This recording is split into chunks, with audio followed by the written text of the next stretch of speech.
Hey guys, this is my part 2 of my book recommendations video. I hope you guys enjoy. So this is The Inheritance Games by Jennifer Lynn Barnes. I gave this one a 5 stars. It is incredible. It is a mystery. I wouldn't say this more, there is a tiny little bit of violence. It's a bit scary at a couple of points.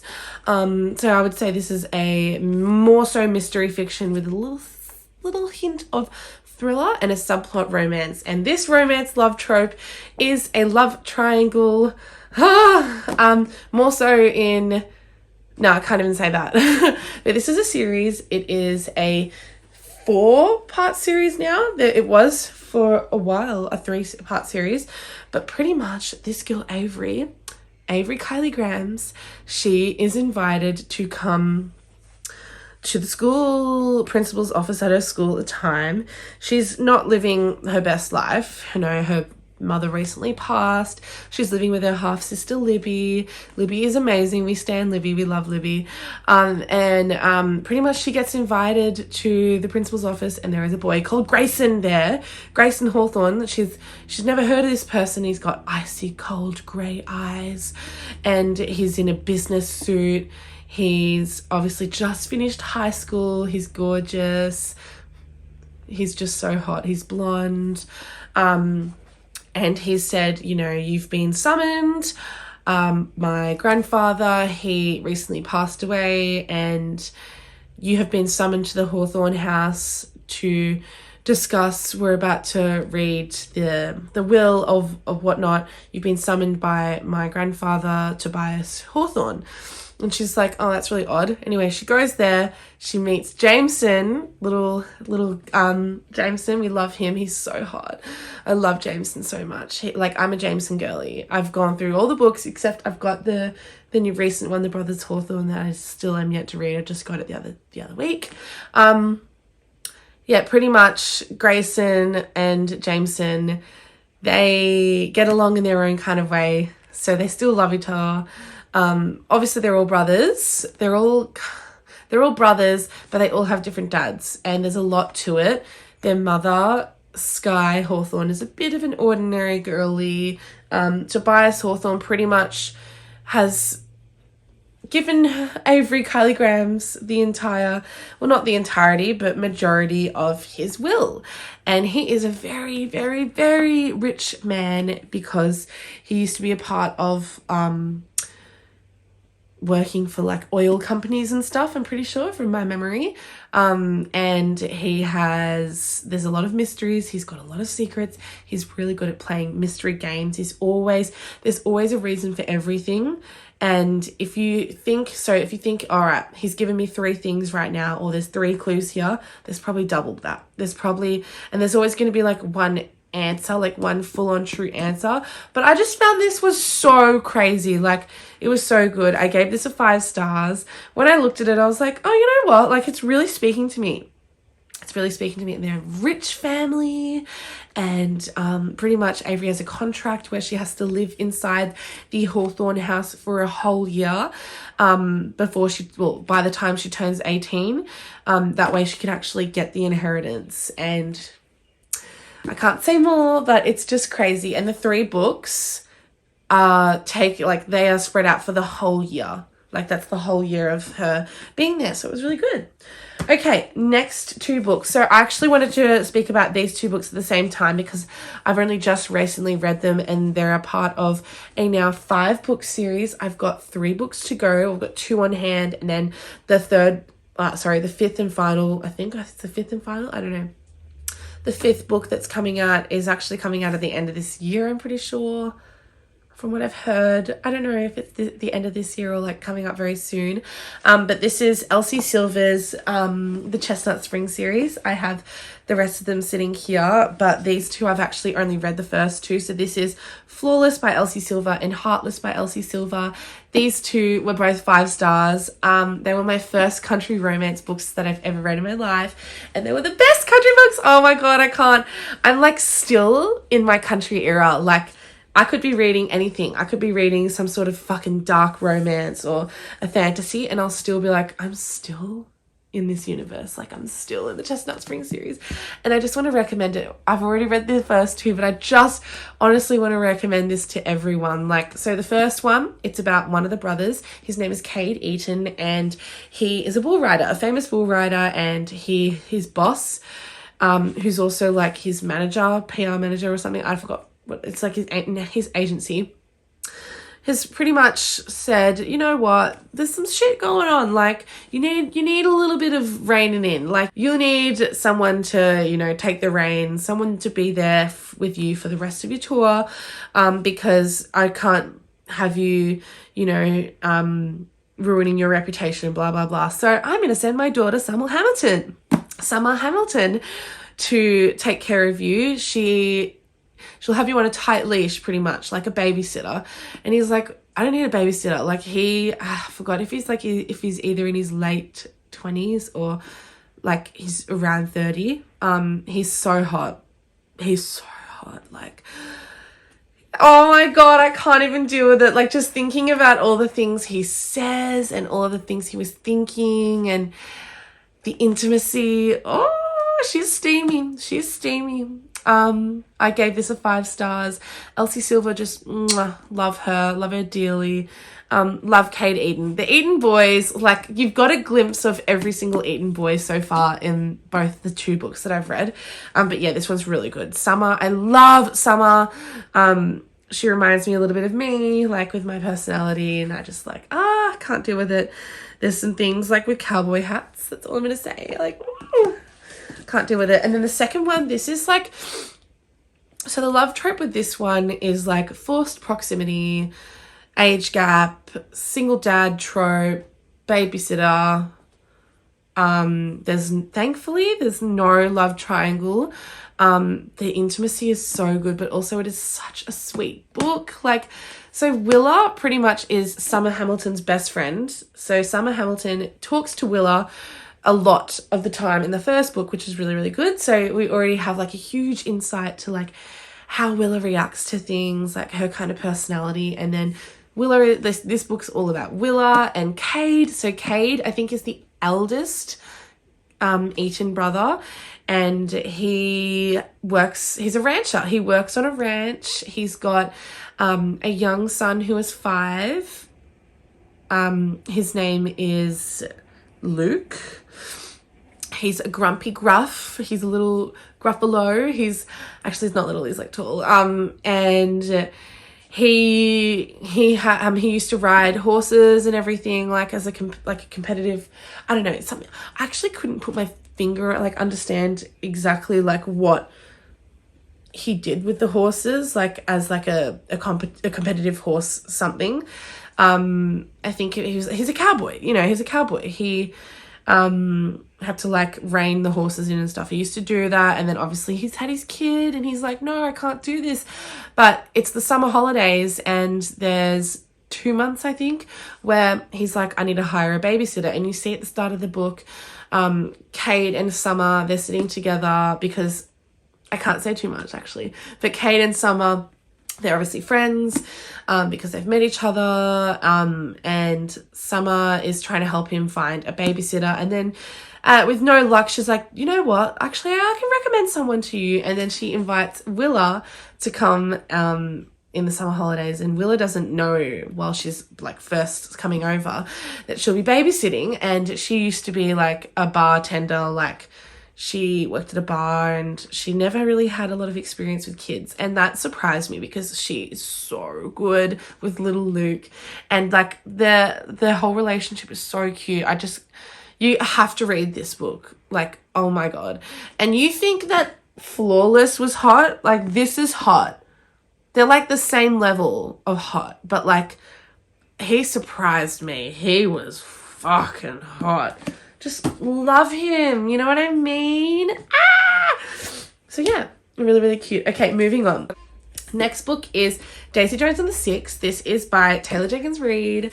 It's one of the Taylor Jenkins Reid books that I will forever love and recommend. It is so different to all the other books that she's written, and I love that. I love her for that. Like, I tabbed my favorite pages, like plot lines, and green was all the parts, like all the parts of their story, as in like new stages of their lives. So like the first one was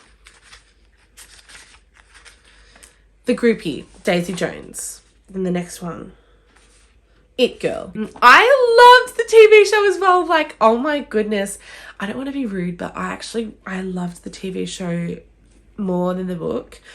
But there were things in the TV show that were different to the book. Like certain characters, that guy that Daisy is involved with later on in the book is meant to be a person of color, and then he ends up Irish. Or like coming from Irish descent. I don't know. And he's a prick. I don't like him. But good on the actor. Like, he made everyone hate him. So he did a good job at his acting. Forgot his name.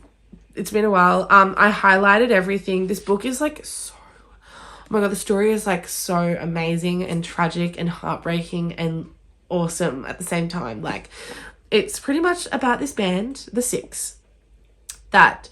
You know, we see their lives evolve. We see where they started off and how they end and what happens along the way. And you get an insight, which is so good. You get an insight into every single person's point of view. But then you realize this book the whole time is an interview.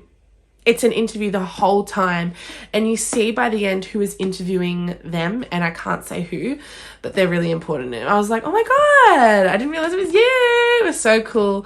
Yeah, and it's so amazing and heartbreaking. The TV show is incredible. I think the reason why I love the TV show so much more is because you actually get to see all the songs that Taylor Jenkins Reid has created, and it all just came to life. And I was like, oh my God, and I loved all the decisions that they made. I was like so overwhelmed by it. It was so good. I've rewatched it twice. I should rewatch it a third time. It was really good. So this was a 5-star, obviously. I just love how it was like, there's a subplot romance, like forbidden romance, if that makes sense, you know. Next book I wanted to recommend is Six of Crows by Leigh Bardugo. This is a fantasy novel. It is a part of the Shadow and Bone series, but it's also like, it's more so tied in the TV show, because in the TV show you get what's going on, the POV, the story, the traveling of the Six of Crows in the Grishaverse. But at the same time, you get the start novel of Shadow and Bone, and now there's 2 seasons out, and I've watched both of them, and I can 100% say the first one is still amazing. Like, don't get me wrong, the first season is amazing. The second season, I was just kind of like, oh yeah, I like it. My favorite part of the second season was more so like what was going on with the Six of Crows, but I just want so much more from the Six of Crows. Like, I just want more. Like, I'm sorry Leigh Bardugo, but the Six of Crows is so much better than Shadowbone. So pretty much the Six of Crows, it originated from Kaz. Kaz Brecker he's a book boyfriend. He's amazing. He's been, you know, he has had a rough upbringing, a childhood, and they're only like 17 as well, and they're little gangsters, you know. They he has his walking cane. He doesn't want people touching him. He can't touch, you know, but you can tell when he loves people. You're like, I can't even deal with it. He befriends Jasper, Inej, Matthias, Nina. And they all, so Nina is she's Grisha. She has powers. I can't say much, like I don't want to spoil it or anything, but everyone else, if I say whatever I was about to say, that's going to spoil it. But there are some people in this whole story that are Grisha, and Grisha is kind of like a certain magic in the Grishaverse, which is really cool. So yeah, and you get to see like they're on a heist, like they're trying to earn a lot of money, and it's very dangerous, and it's so cool.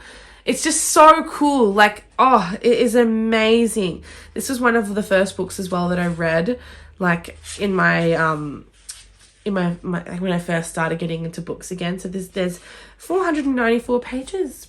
It's very good. And I gave this Okay, you know what's fucked? Okay, so when I first read it, I gave it a 4.5 stars because I was like, I was being so honest at the time. I was like, oh my God, like, why it took me so long to read, so that's why I'm giving it a 4.5 stars, even though it's a 5. Like, that was my honesty. I was like, my honesty there was because, like, the reason for why I only gave it a 4.5 stars was because it took me so long to read. But, like, how silly of me. If I enjoyed it, you know, I should have just given it the 5 stars. And I just love how, like, he calls everyone his little crows, and I'm just like, oh, I can't deal with this. It's so cute. It's so cute. Next one. Okay, so if you want a book that, like, literally makes you want to die, like, makes you want to pass away, like, if you want it to kill you, this book is 5 Feet Apart. It's actually a joint written book by 3 people. We've got Rachel Lippincott and Mickey Daughtry and Tobias Laconis. Or Iaconis? Laconis? I don't know. Maybe Iaconis? This book I read in a whole sitting. I just read the whole thing. It's a very small book. I tabbed it, as you can see. This was in my first reading, like my first time reading journey. I didn't know what tabbing was. I've over-tabbed. I also, like, just was not good at it. The font is nice and huge, so you can read it very quickly. There was only... Yeah, there was about, like, 300 pages of the book. Literally the theme of this is, can you love someone you can never touch? And they have to be 5 feet apart. I think in the book they say 6 feet apart the whole time, but then I don't know, it's just weird. It's crazy. And it's about Stella Grant and Will Newman, and they both suffer, I think it's called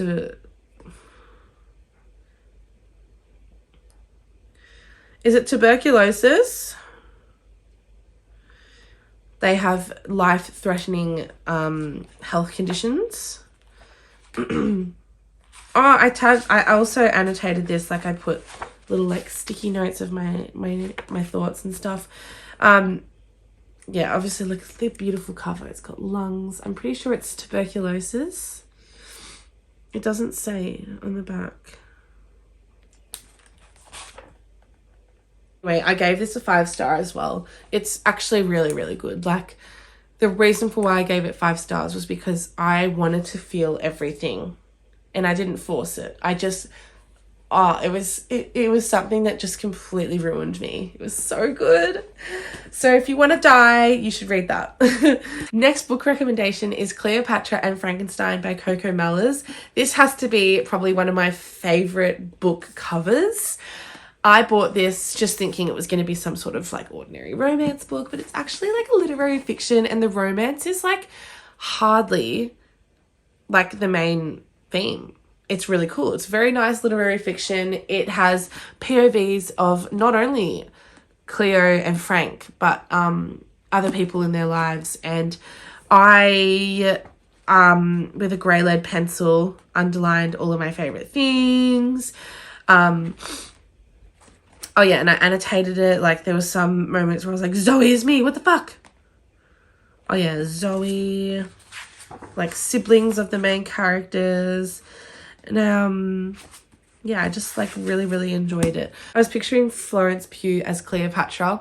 I can't remember who I was picturing as Frank. I'm so sorry.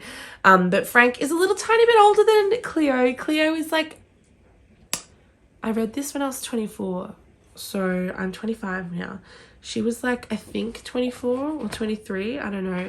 But anyway, yeah, like, it's just a great, like, I love the quick, you know, quick heading into a relationship with each other. Like, it's really cute. But so much happens along the way. Check the trigger warnings. There are a couple in here. Yeah, I was crying at some moments.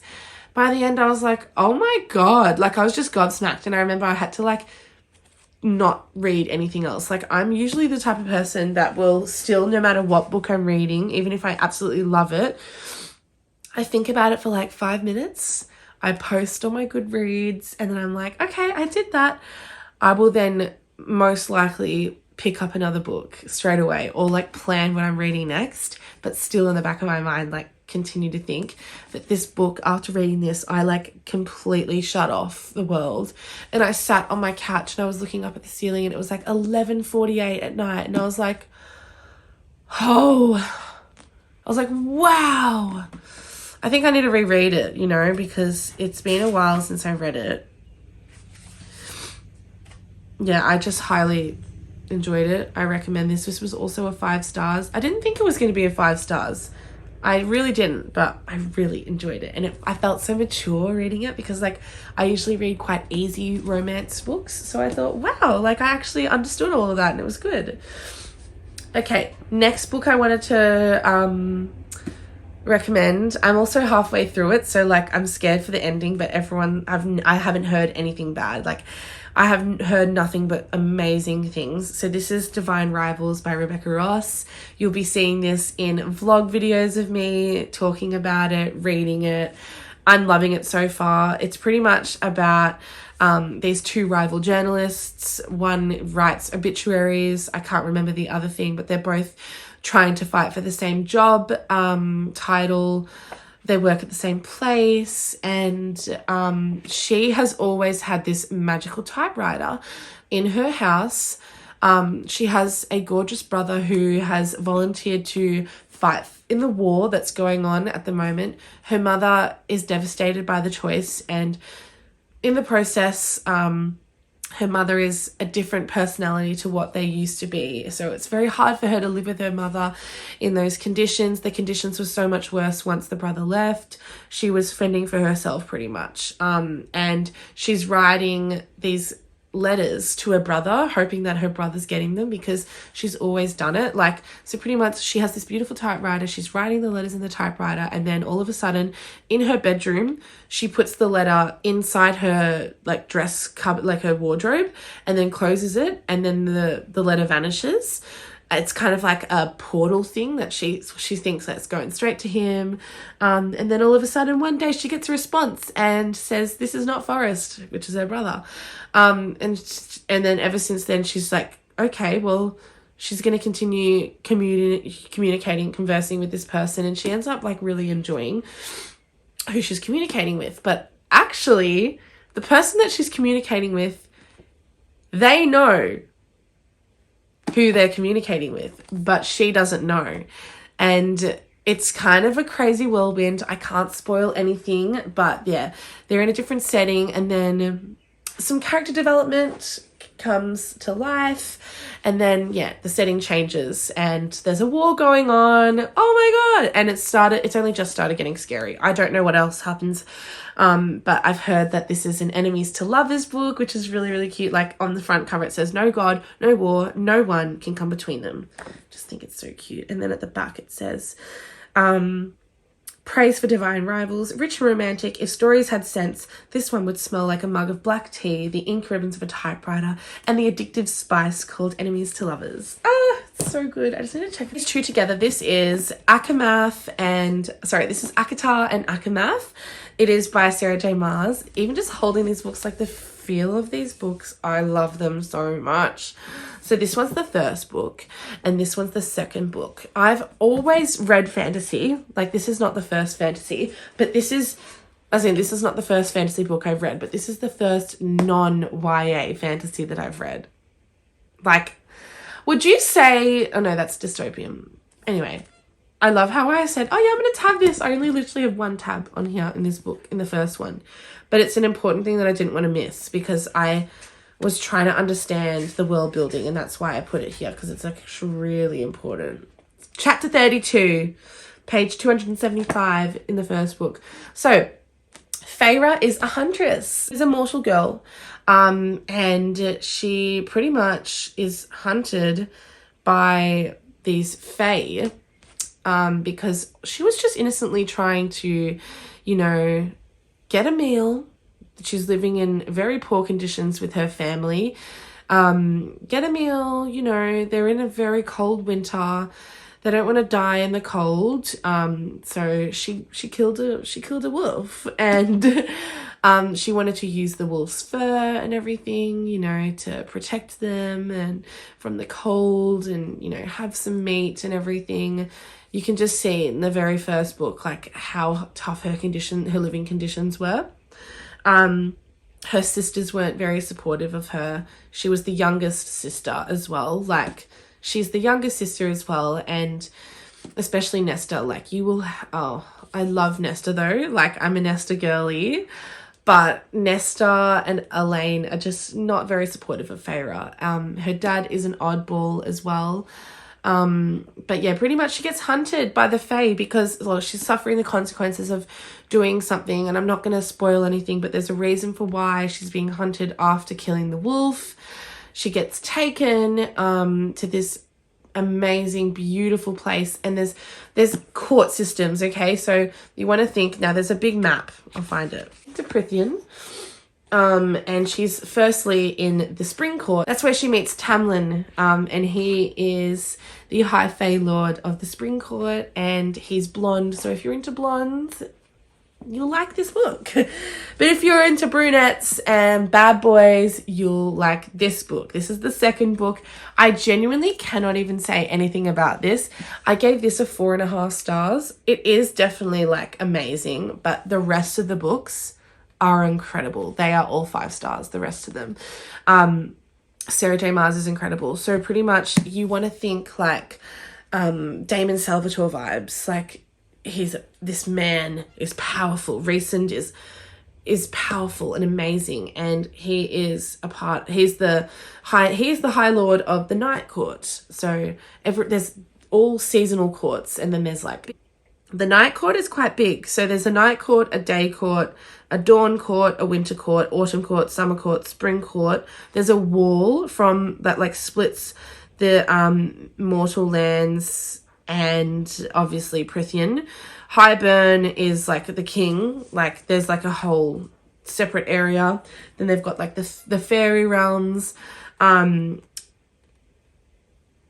They've got the prison, which is right near the Night Court. Valaris is right next to the Night Court. Court of Nightmares, so it's all quite near each other. And then there's like a lot of Illyrian areas. Then there's like an under the mountain area, which is quite scary. I'm not going to talk about that, but yeah, that's going to be a major spoiler. But yep, definitely need to recommend these two. It's like a staple for anyone that wants to read fantasy. Both spicy books.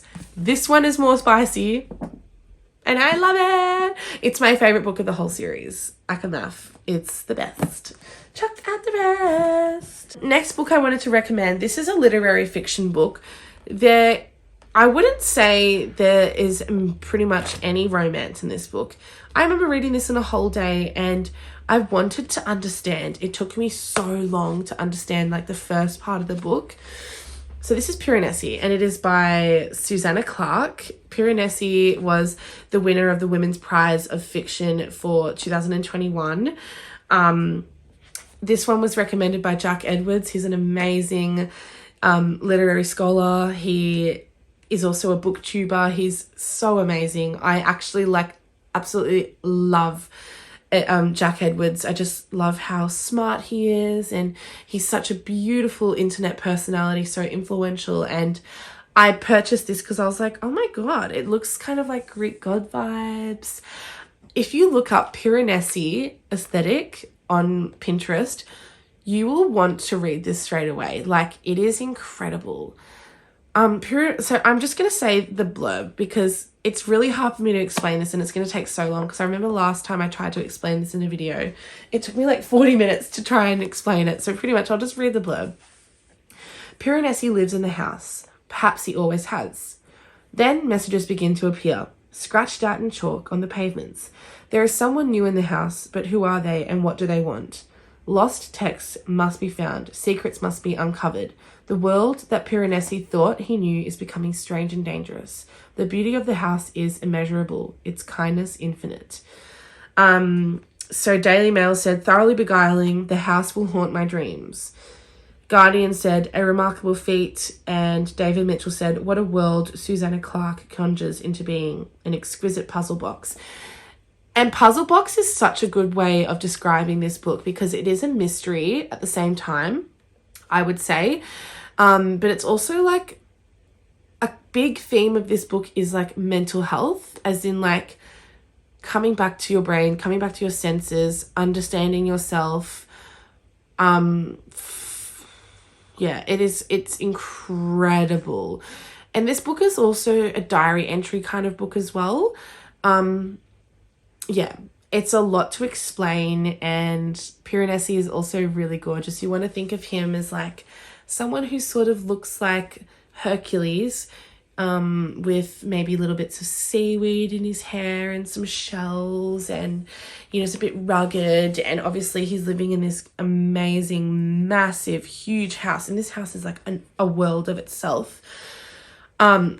It's insane. It is insane. And I definitely want to reread this. I also feel like this book could be a really good book to read in high school, especially when you're studying English literature or just English in general. Because I remember when I was in high school, I was going to do English Lit as my English class, but I ended up just doing general English, which I kind of wish I didn't.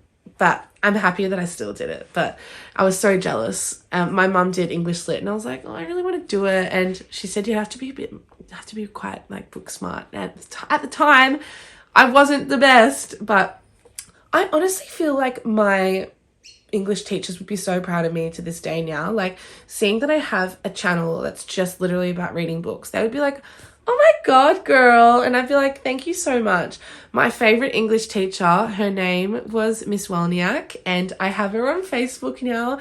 I remember after year 12 finished, we were finally allowed to like add our teachers on Facebook, and I've got her on there now, and she's had a baby, and she's sometimes like likes my posts, and I'll like comment on her posts and stuff. She's my favorite teacher that I've ever had, that taught me English, which was really cute. I also had another one in primary school. Her name was Miss Mackay, Ingrid Mackay. She's really cool. I wonder where she is now. And then there was another one, Miss McKenna. Really, rest in peace, Miss McKenna. She was beautiful. Yeah, I had like two favorite teachers in primary school, and then Miss Molniak was my favorite. Next book recommendation is Magnolia Parks by Jessa Hastings. If you want a book with the most beautiful writing there ever is, you have to read this book. Jessa Hastings, I would say, is the most beautiful writer. Like, her writing has like poetry, and I don't know what it is. Like, she has the most prettiest brain. Her brain is probably like filled with, I just can't deal with this. Like, her writing is just fantastic. Anyone who's read this book would say the same. This book also is very toxic. If you want a toxic romance, if you want a book that, is giving like Gossip Girl vibes, read this book. It's set in London as well, like in England. So I love like poems. I love that. And I annotated this book. I highlighted everything I wanted to. I wrote things down. I hated BJ. But you know what's funny? Like, I was only envisioning, like, while I was reading this, Magnolia the whole time. I like didn't have a person in my mind anytime BJ Ballantyne came into the scene. But then after reading it, I looked at the fan cast, and Jacob Elordi was BJ, and I was like, I like this now. I was like, oh my God, I like this. So then I've just been thinking about it ever since, and I'm like, okay, I really like this now because I love Jacob Elordi. But yeah, I gave this, actually, I'm going to be honest with you. Oh, shit. I gave this a 3.5 stars when I first read it, but the writing is not a 3.5 stars. The writing is definitely a 5 stars. I would even say pushing a 6. But just the toxicity and the plot of everything, it was genuinely so toxic that in the moment, I was just filthified. I was so angry when I read it that I gave it a 3.5 stars. But literally 8 months after, I'm like, nah. You're not a 3.5 stars. She's a 5. And I'm slowly getting through the rest of them. I still haven't even purchased the second Daisy Hates book. I've got Daisy Hates, and Magnolia Long Way Home plus Magnolia Parks. But there's that one where there's the chiseled body with the tattoos. That's the 4th book, which is the second Daisy Hates book. So I still don't have a physical copy of it. I need to get it. But yeah, it's very good. Jessa Hastings, her writing has my heart. Final last 2 recommendations. Okay, guys, this one is One True Loves by Taylor Jenkins Reid. This has to be one of my top tier books of the year so far. It was one of the first books I read at the start of this year. 5 stars, encapsulating, amazing. It's the type of romance that you do not expect and you're rooting for both relationships to work out. It's crazy. So there's a love I wouldn't say there's very much a love triangle, but it starts off with her in a relationship with another person, and this is not a spoiler because it literally, in her 20s, she's with this person. It's on the blurb, like the first thing that you see on on their first year wedding anniversary.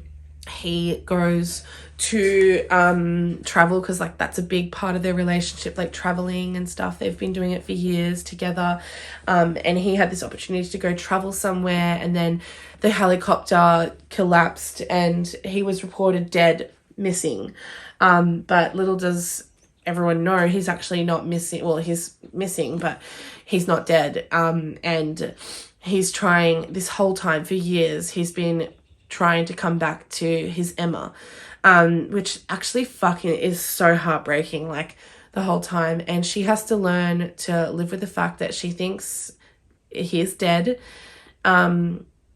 So she moves on. She moves on, even though there's still a massive place in her heart that he's still there in her heart. She's moved on with someone that was also in her past. They're fucking on fire. They're having a great time together. Different personality, different theme, different interests, which is really cute. So she's like into more traveling in her young years, and then after that she's more so into like books. And the guy that she's with, Sam, is someone who's more so into instruments like music and stuff. And then all of a sudden, what's his name? All of a sudden Jesse comes back and they're still married. They're still married even though he had been dead. So she has to help him, return to his life, and she eventually confesses to him that she is with someone else and she's actually engaged to them, and he is so amazing. Like the second he understands, like both the boys are so understanding, like they're just incredible. Like this, I can't even get over how well Taylor has written this book. She's just the way she's made these men. I just wish that there were more men like both Sam and Jesse. I can't say any more. I actually cannot continue talking about this because it will then eventually spoil the story. But it is incredible. It's heartbreaking at the same time. Like the whole time you'll feel heartbroken. I was like dying when I read this. I have tear stains all over this as well, but it's really good and I definitely recommend reading this. It was a 5-star. It's a mature book. It's not a YA. And then last but not least, this was my favorite book last year, as I mentioned on my channel earlier, in my booktube career. This book, I have highlighted all of my favorite lines. This is Book Lovers by Emily Henry. It is incredible. It is about 2 rival writers. They're editors and hold on. Nora is a literary agent and Charlie is like a book editor. And pretty much they're rivals. It's an enemies to lovers. It's a small town romance. It's really, really good. It is so cute. The banter in this is fantastic. It's definitely more so romance than literary fiction. It's incredible. Like the pace of this book as well. I read it in a whole day and I was just, the whole time my jaw was dropped and I was like shaking my head like, I'm so grateful to be reading this. I remember I was like reacting to every chapter going, I can't believe this. I can't believe this. I was so encapsulated. So this was also a 5-star. It was my favorite book of last year. So very cute. Sorry that there's no outro. This can be a little outro. Hope you guys enjoyed my video. It was lots of fun. I love doing recommendations now. Like, I was a little bit shy at first about them because I haven't read a lot of books in my time, but it's good to know now. It's like the piles are stacking up. I can finally start talking about all the books that I've really started reading, and I really, really enjoyed this video. I hope you did too. Give it a like, give it a little comment, subscribe if you'd like. Remember, you can click below in my description box all of the links because it's all in a link tree. Go follow my Bookstagram, my main account, both my TikToks. I've got a cute little regular TikTok, but if you're also into Harry Potter, I do a lot of cosplaying and Harry Potter content, mostly Marauders now. But you can scroll down. There's years worth of Draco Talk things, etc. It's lots of fun. But anyway, enjoy the time, the day, the night, wherever you are in this world, and I hope you have a really special day. Thanks for coming to watch my video. Love ya! Bye!